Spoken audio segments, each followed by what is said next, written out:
টাইমলাইনে চড়ে ফেরা যাক একটা প্রেস কনফারেন্সে। তামিম ইকবাল খান, সেই পরিচিত ক্যাপ, চোখে জল, ধরে আসা ভারী কণ্ঠ আর ঝুপঝুপ করে নেমে আসা স্টিল ক্যামেরার ফ্ল্যাশ। মাত্র ৩৪ বছর বয়স মিস্টার খান জানালেন ক্রিকেট থেকে যাচ্ছেন অবসরে। আরেকটা সিনারিও, বিশ্বকাপ খেলতে পারছেন না, রটানো হয়েছে তার ইনজুরির বানোয়াট গল্প। ফোন করে বলা হলো খেলতে হলে খেলো, ওপেন করতে পারবে না, কিংবা মিস করতে হবে বিশ্বকাপের প্রথম ম্যাচ। তামিম মাথা নত করলেন না। দেড় যুগের অবিস্মরণীয় ক্যারিয়ার যার, মাথা সে নোয়ায় কিভাবে, তাই সরে দাঁড়ালেন, অনুরোধটুকু করলেন তাকে যেন কেউ ভুলে না যায়। আমার জন্য দোয়া করবেন, আর একটাই রিকোয়েস্ট করবো, সবাইকে আমাকে মনে রাখেন, মানে ভুলে যান না সবাই।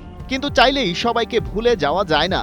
তামিম যেন নজরুলের লেখা সেই দুটি লাইন আওড়ালেন সবার অন্তরালে। আমি চিরতরে দূরে চলে যাব, তবু আমারে দেব না ভুলিতে। তামিমকে সত্যিই ভুলে যাওয়া গেল না, কারণ তো একটা নয়। এই তামিম ইকবাল খান বারবার লড়াইয়ের ময়দানে নেমেছেন ক্রিকেটের জন্য, না হয় ক্রিকেটারদের জন্য। প্রথমত তিনি দেশের ইতিহাসের সেরা ওপেনার, নামের পাশে 15,000-এর বেশি ইন্টারন্যাশনাল রান। তারপর তিনি দুর্দান্ত ক্যাপ্টেন। মাশরাফি বিন মুর্তজার রেখে যাওয়া ওয়ানডে দল তখন সারা দুনিয়ার কাছে সমীহ কুড়াচ্ছে, যেটার নেতৃত্বে তামিম ইকবাল খান। ওই দলটাকে উপমহাদেশের কন্ডিশনে হারায় সাধ্যকার।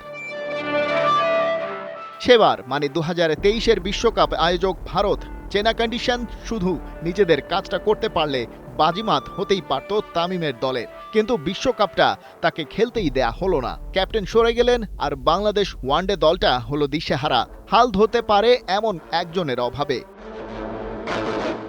ক্রিকেট থেকে তামিমকে দূরে সরানোর চেষ্টা আরও বেশি ব্যর্থ হলো, কারণ তিনি যোগ দিলেন কমেন্ট্রি বক্সে। তার অ্যানালাইসিস সারা দুনিয়ার নজর কাড়ল। মনের দিক থেকে যে চ্যাম্পিয়ন, সে তো সবখানে সেরা হবেই। তবে ক্রিকেটের পাশাপাশি ক্রিকেটারদের নিয়েও কাজ করতে চাইলেন তামিম ইকবাল। হয়ে উঠলেন ক্রীড়া সংগঠক। নির্বাচনের লড়াইয়ে গণতান্ত্রিক উপায়ে আসতে চাইলেন বোর্ডে, কিন্তু সেখানেও রাজনীতি আর ক্ষমতার জটিল ছক। তামিম সহ ক্লাব ক্রিকেটের সাথে জড়িতরা সরে যেতে বাধ্য হলেন সেই নির্বাচন থেকে। ভোট খেলা হলো, বিসিবিতে বাস্তবায়িত হলো the blueprint of elitism. Fixing বন্ধ করা লাগবে। আগে ইলেকশনের ফিক্সিং বন্ধ করেন, পরে ক্রিকেটের ফিক্সিং বন্ধ করার চিন্তাটা করি। কিন্তু তামিম তো শুধু একটা নাম নয়, এটা বরং একটা আইডিওলজি, যা সব সময় ক্রিকেটের পক্ষে, ক্রিকেটারদের পক্ষে লড়াইয়ের কথা বলে। হারিয়ে গিয়েও ফিরে ফিরে আসে ফিনিক্স পাখির মতো। কদিন আগেও ক্রিকেট পাড়ায় যার আনাগোনা ছিল খুব কম, সেই তামিম ঠিকই ফিরে এলেন, বসলেন সভাপতির চেয়ারে।